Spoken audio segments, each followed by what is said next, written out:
오늘도 주의 은혜 사모하여 이 새벽에 또 주님 앞에 나오신 모든 성도님들을 주님의 이름으로 축복합니다. 비록 우리가 교회 예배당에서 이렇게 함께 나와서 예배할 수 없는 그런 참 안타까운 현실이 있고 또 아쉬움이 있지만, 오늘 우리 성도님들이 계시는 바로 그 자리가 주님을 깊이 경험하고 또 주님과의 그 아름다운 교제가 풍성하게 있는 그런 축복된 자리가 되기를 주님의 이름으로 소망합니다. 오늘 우리가 방금 읽은 본문은 마가복음에 있어서 매우 중요한 시점에 와 있다고 생각되어지는데요. 가령 마가복음을 크게 세 단락으로 구분짓자면, 첫 번째는 1장 1절에서 시작하는 하나님의 아들 예수 그리스도의 복음이라 시작, 이렇게 해서 예수님의 본격적인 그런 이 땅에서의 사역이 시작되고, 특별히 제자들을 부르시고 갈릴리 지역을 중심으로 사역이 이렇게 전개되었다면, 이제 이 막에 와서는 오늘 우리가 읽은 본문 8장 27절부터의 말씀인데요, 헐몬산에 있는 그 갈릴리 북부 지역 가이사라 빌립보에서부터 이제는 반대로 예루살렘으로 향해 가시는 그 여정의 내용들을 기록하고 있습니다. 또 3막으로는 예수님께서 이제 구체적으로 예루살렘에 들어가셔서 고난받으시고 십자가에 못 박히시고 또 부활하시고 승천하시는 그런 내용을 담고 있습니다. 저는 특별히 오늘 우리가 읽은 이 본문 마가복음 8장 27절 이하의 내용이 시사하는 바가 매우 크다고 생각하는데요. 왜냐하면 제 2막에서는 예루살렘으로 올라가는 그 여정 가운데 특별히 예수님과 제자들과의 그 대화들을 중심으로 구성되어 있기 때문입니다. 특별히 오늘 본문에서 예수님께서는 자신의 그 십자가 순환 예고를 처음으로 언급하시고요, 그 이후에도 총 3번에 걸쳐 예수님의 순환 예고를 제자들에게 반복해서 말씀하고 계신데요, 그래서 흔히 오늘 우리가 읽은 본문을 시작해서 10장 52절에까지 내용을 제자도에 대한 예수님의 가르침이라고도 표현하기도 합니다.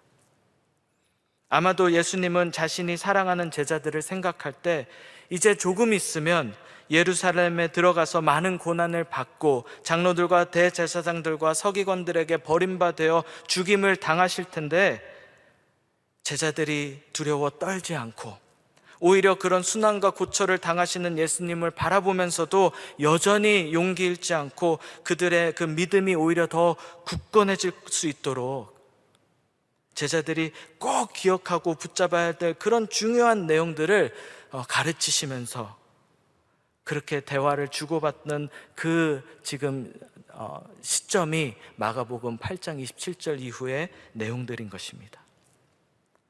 그래서 그런지 이제부터는 아주 구체적으로 그리고 명확하게 예수님이 누구신지 그리고 어떤 일을 하기 위하여 이 땅에 오셨는지 가르쳐 주시면서요, 지금 제자들과 아주 의미심장한 대화들을 심도 있게 나누는 것을 오늘 본문에서 우리는 발견하게 되는 것입니다. 그런데 막상 그 내용을 우리가 파헤쳐 보면 아주 그 내용은 간단합니다. 바로 구원자 되신 예수님을 너희가 바로 알라, 이거예요. 왜냐하면 우리가 예수님을 바로 알 때 우리가 흔들리지 않을 수 있기 때문이에요. 우리를 너무나 사랑하시고 우리를 구원하시기 위하여 이 땅에 오신 예수님을 바로 알 때 우리가 흔들리지 않을 수 있다는 거예요. 그래서 두려워 떨거나 요동치지 않을 수 있다는 거예요. 그런 의미에서 오늘 이 말씀은 우리에게도 동일하게 적용된다고 생각하는데요, 진짜 이렇게 근심과 걱정이 많은 이 세상 가운데, 여러 가지 두렵고 떨리는 인생 가운데서도 우리가 흔들리지 않을 수 있는 것, 우리가 용기 낼 수 있는 비결이 있다면요, 예수님을 바로 알고 그 주님을 온전히 붙잡고 따라가는 것입니다. 그렇다면 과연 예수님은 누구신가요? 29절에 그 답이 나와 있는데요, 예수님은 그리스도이십니다.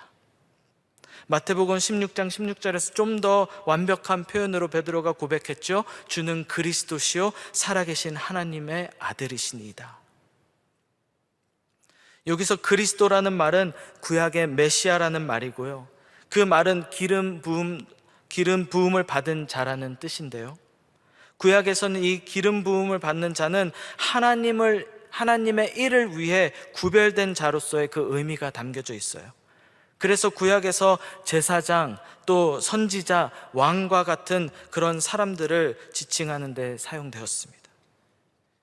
특히 포로기 이후로 넘어오면서 다시금 하나님께서 이스라엘 민족을 회복하시고 다윗 왕과 같은 그런 멋진 왕이, 그런 메시아가 다시 나타나서 이전 다윗 왕조 때 누렸던 그 영광스러운 시대가 다시 올 거라고 하는 그런 기대감이 이스라엘 백성 가운데 깊이 깔려 있었는데요. 그러니까 제자들이 예수님은 그리스도십니다 라고 말할 때는 예수님은 하나님의 아들이시고 하나님의 일을 위하여 구별되어 오셨고 이제 드디어 우리를 구원하시고 회복시키실 우리의 왕이 되십니다. 우리의 구원자 되십니다. 이런 고백인 것이에요. 이처럼 오늘 베드로의 고백은 기독교의 중심된 신앙 고백이 되고요. 예수님께서는 베드로의 이 신앙 고백 위에 예수님의 교회를 세우시겠다고 하셨는데요. 예수님께서는 이 땅에 오셔서 끊임없이 예수님의 그 그리스도 메시아 되심을 보여주시면서 예수님께서는 정말 자신이 진정 온 세상을 구원하시고 다스리실 만왕의 왕, 우리의 그 주님이 되신다는 사실을 알리시기 원하신 것입니다. 왜냐하면 우리가 우리의 구원자 되시고 온 우주 만물을 다스리시고 통치하시는 그 만왕의 왕을 바로 알기만 한다면 우리가 힘있게 살 수 있으니까요. 넘어지지 않을 수 있으니까요. 그러니까 예수님은 꼭 그의 사랑하는 제자들에게 자신이 누구신지 그토록 알려주시는 것입니다.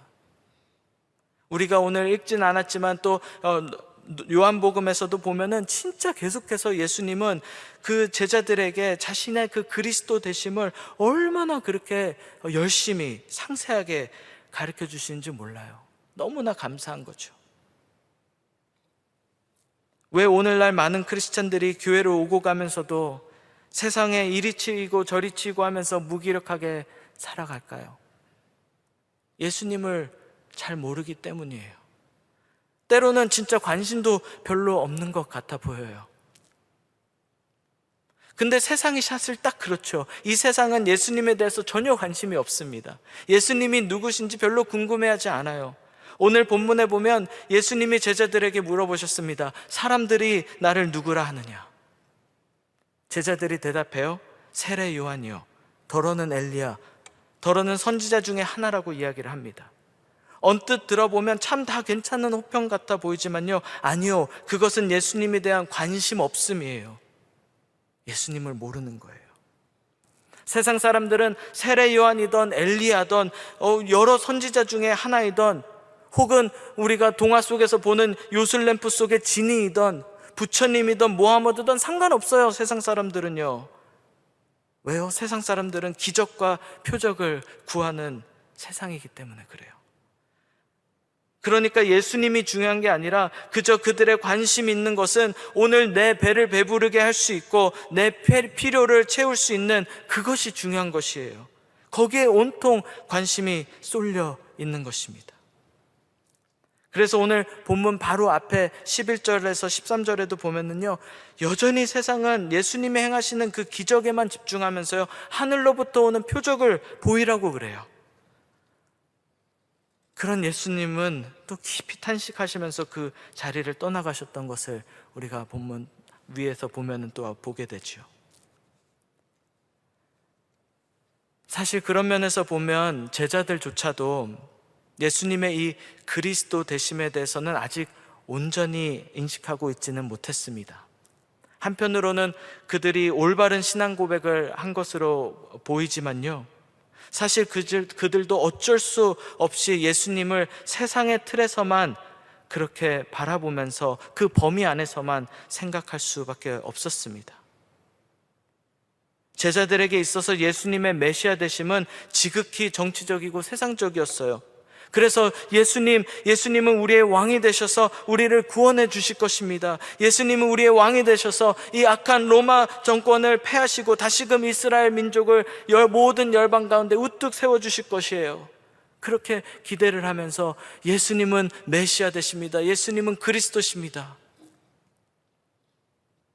어쩔 수 없이 제자들도요, 여전히 표적과 이적에 관심 있는 하나님의 아들인 것을 바라봤고 깨달았지만, 하지만 여전히 나의 문제들을 해결해 주시는 그런 메시아로, 그런 그리스도로, 그런 왕으로 바라봤던 것입니다. 그러니까 예수님이 31절에 고난당하시고 죽임 당하실 거라고 하니까 베드로가 어떻게 반응을 하나요? 버럭 화를 내면서 예수님을 오히려 책망하는 거예요. 예수님 절대로 그렇게 할 수 없습니다. 지금 무슨 말씀을 하십니까? 우리가 이미 다 알고 있지만요, 오늘 본문에서 베드로가 사용한 이 항변하다라는 단어가 사실 부드럽게 번역된 것이지만 33절 그 예수께서 베드로를 꾸짖어 이르시되 사탄아 물러가라 할 때 이 꾸짖다라는 단어랑 동일한 단어예요. 다시 말하면 베드로가 선생 되신 예수님을 꾸짖었다는 거예요. 왜요? 절대로 본인들이 생각할 때 우리 주인님은 우리의 왕 되신, 우리의 메시아 되시고 구원자 되시는 그 그리스도는 능력자이시지 고난을 받고 버림을 당하고 죽임을 당할 뿐이 아니라는 거예요. 하나님의 아들이신데 말도 안 되는 거죠. 그때 주님께서 단호하게 꾸짖어 말씀하십니다. 33절이요. 사탄아 내 뒤로 물러가라. 내가 하나님의 일을 생각하지 아니하고 도리어 사람의 일을 생각하는도다. 제자들이 예수님과 함께 동거동락하면서 그래도 그 곁에서 보고 배웠는데요, 예수님에 대해서 많이 알아가고 있는데요, 그들은 아직도 여전히 사람의 일을 생각하고 있다는 것이에요. 오늘 본문 앞에 18절에서도 기록되었듯이 제자들은 눈이 있어도 보지 못하고 귀가 있어도 듣지 못하고 또 기억하지 못하고 있는 그런 연약한 모습으로 있는 것입니다. 하지만 감사한 것은요, 그럼에도 불구하고 우리 예수님은 그런 모든 것들 다 아시고 인내하시고 또 가르치시면서, 그런데 이제는 진짜 너희들 알아야 돼 하면서 제대로 가르쳐 주시기 위해서 오늘 본문에 보니까 드러내놓고 이 말씀을 하시는 것입니다. 이제는 당신이 그리스도로서 이 땅에 오신 그 이유를 명확하게 말씀해 주셔야 하는 것입니다. 왜요? 시간이 얼마 안 남았거든요. 예루살렘으로 향하고 있는 그 길 여정이잖아요. 그래서 예수님께서 공적 사역을 시작하신 이래 처음으로 본인이 이 땅에 오셔서 진짜 하셔야 될 그 핵심적인 사역이 무엇인지 아주 구체적으로 말씀해 주고 있는 것입니다. 31절인데요. 인자가 많은 고난을 받고 장로들과 대제사장들과 서기관들에게 버림받아 죽임을 당하고 사흘 만에 살아나야 할 것을 비로소 그들에게 가르쳐 주시는 것입니다. 물론 병자를 고치시고 천국 복음을 전파하시고 눈먼 자를 뜨게 하시고 굶주린 자를 배부르게 하시고 다 주께서 이 땅에 오셔서 하신 너무나 귀한 사역들입니다. 그런데 진짜 예수님이 이 땅에 오셔서 감당하셔야 할 일이 있는 거예요. 진짜 중요한 것이 있는데 뭐예요? 우리 모든 죄를 짊어지고 고난받고 버림받고 우리를 대신하여 그 십자가를 짊어지고 죽임 당하셔야 돼서, 그래서 우리를 구원하셔야 하는 너무나 엄중하고 고귀하고 한편 두렵고 떨리는 그 사역을 감당하셔야 한다는 것입니다. 예수님이 예루살렘에 입성하시기 전까지 3번씩이나 제자들에게 이 일을 언급하시면서 너희가 나를 제대로 알아라. 내가 이 땅에 왜 왔는지 너희가 제대로 알아라. 그리고 그것이 너에게 힘이 되기를 원한다. 우리 예수님께서는 우리로 하여금 알기 원하시는 거예요. 온 세상의 구원자 되시고 우리 육신의 문제뿐만이 아니라 우리 영혼의 문제까지도 해결해 주시는 그리스도, 죄의 문제를 해결하시고 우리에게 영생을 허락하시는 그 주님을 알라라는 거예요. 그 주님을 온전히 믿으라는 거예요. 그리고 그 주님을 따라오라는 것입니다. 왜요? 우리 주님을 따라갈 때, 그 주님을 믿고 신뢰하고 의지하고 나아갈 때 그곳에는 생명이 있으니까요. 예수님은 우리의 구원자시잖아요. 우리 주님은 잠시 왔다 가는 이 짧은 인생길에서 그저 엉뚱한 것 찾아 헤매다니다가 진짜 중요한 것을 놓치고 마는, 그저 우리의 목숨을 위해서, 우리의 육신을 위해서 발버둥 치고 마는, 오늘 우리에게 진정한 영생을 선물로 주시기 위하여 죽음까지도 기꺼이 내어주시는 우리의 유일하신 구원자, 바로 그 예수 그리스도를 붙잡고 살라는 것이에요. 이 세상의 사람들이 자신의 필요를 채우고 기적과 이적과 그 모든 것들을 찾아 헤매고 다니고 있을 때 우리 주님은 세상의 것 구하지 말고 거기에 목숨 걸지 말고 나를 따라오라는 것이에요. 왜요? 거기에 생명이 있으니까요. 36절 37절이요. 사람이 만일 온 천하를 얻고도 자기 목숨을 잃어버리면 무슨 유익이 있으려? 사람이 무엇을 주고 자기 목숨과 바꾸겠느냐? 그러니까 너희가 진짜 살고 싶으면 나를 따라와라. 어떻게 보면 조금 쉽지 않아 보이고 세상과 조금 다른 길이고, 날마다 육신의 생각을 내려놔야 되고 스스로 부인해야 되고 고난과 핍박이 따를 수도 있고 인생의 수많은 어려움들이 설사 찾아올 수 있지만 그래도 나를 따라와라 말씀하시는 거예요. 왜요? 그 길이 생명의 길이니까요. 사랑하는 성도 여러분, 우리가 그 주님을 바로 알아야겠습니다.